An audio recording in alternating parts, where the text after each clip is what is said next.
are experiencing the most devastating drug crisis in our nation's history. It is like nothing we have seen before. This is because one drug, fentanyl, has transformed the criminal landscape. Fentanyl is cheap to make, easy to disguise, and deadly to those who take it. Just 2 milligrams, the equivalent of a few grains of salt, can kill a person. It is the leading cause of death for Americans between the ages of 18 and 45 today. More than terrorism, more than car accidents, more than cancer, and more than COVID. And it is killing Americans from all walks of life in every state and community in this country, nearly 200 Americans each day. The drug cartels responsible for bringing fentanyl into this country are transnational and extremely violent criminal enterprises. They rely on a global supply chain to manufacture and traffic fentanyl, and they rely on a global illicit financial network to pocket billions of dollars from those drug sales. At DEA, we have undertaken a transformation of our own to meet this moment.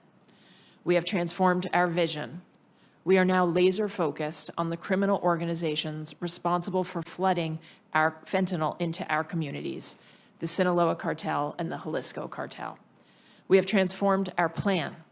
We have built an entirely new strategic layer with 2 counter threat teams, one for the Sinaloa Cartel and one for the Jalisco Cartel. These teams are made up of special agents, intel analysts, targeters, data scientists, and chemical and finance experts from across our agency. The teams centralize all of DEA's intelligence, they map these cartels, and they analyze the criminal networks that today exist in more than 40 countries around the world. They're also developing targeting information on the members of those networks wherever they operate around the world. And we have transformed our execution. We are drawing on the talent and intelligence of the men and women in our 334 offices worldwide. And we are working as one DEA to defeat the criminal networks. We've made all these changes in the last 2 years with urgency to save lives, stop fentanyl, and to defeat the drug cartels that are responsible for bringing fentanyl into our communities. And we are already starting to see results. On April 14th, 2023, DEA announced indictments against the network that is primarily responsible for the massive influx of fentanyl into the United States, the Chapitos network of the Sinaloa Cartel. The Chapitos pioneered the manufacture and trafficking of fentanyl into the United States, and they control a global criminal enterprise that has killed hundreds of thousands of Americans. So the DEA proactively targeted the Chapitos network, and we followed it across the globe. From China, where the Chapitos partner with Chinese chemical companies and brokers to acquire fentanyl precursors, the ingredients necessary to make fentanyl, to Mexico, their home base, where they run secret laboratories and transform those chemicals into fentanyl powder and fake pills, and then smuggle it into the United States by land, by air, by sea, and by underground tunnel. And then in the United States, where the fentanyl makes its way from stash houses near the southwest border across our country, reaching both coasts and everywhere in between. The indictments we announced in April charged 28 members of the Chapitos network. 8 members of that network are now in custody, 7 of them overseas, and we are requesting their extradition. But DEA did not stop there. Last week, on May 5th, 2023, we announced the results of Operation Last Mile, where we tracked down and arrested 3,337 associates of the Sinaloa and Jalisco cartels here in the United States.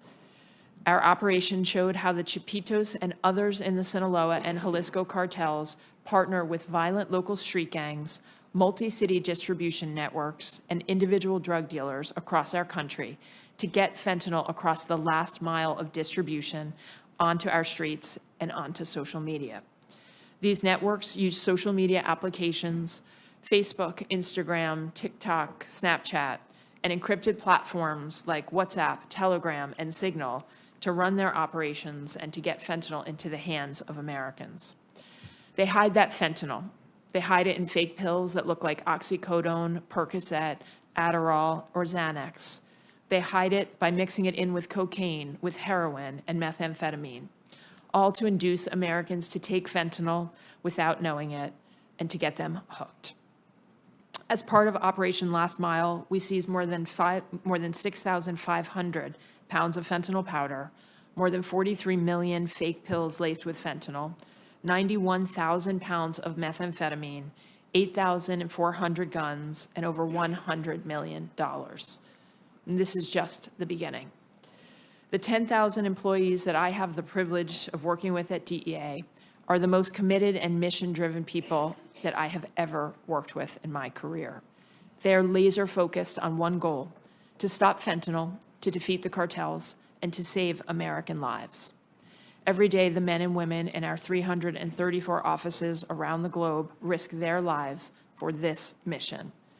As administrator, I have worked hard to empower our teams with the people, technology, and resources they need to confront the current crisis. But we all must do more. I ask for Congress's continued support so that together we may protect the national security, safety, and health of the American people.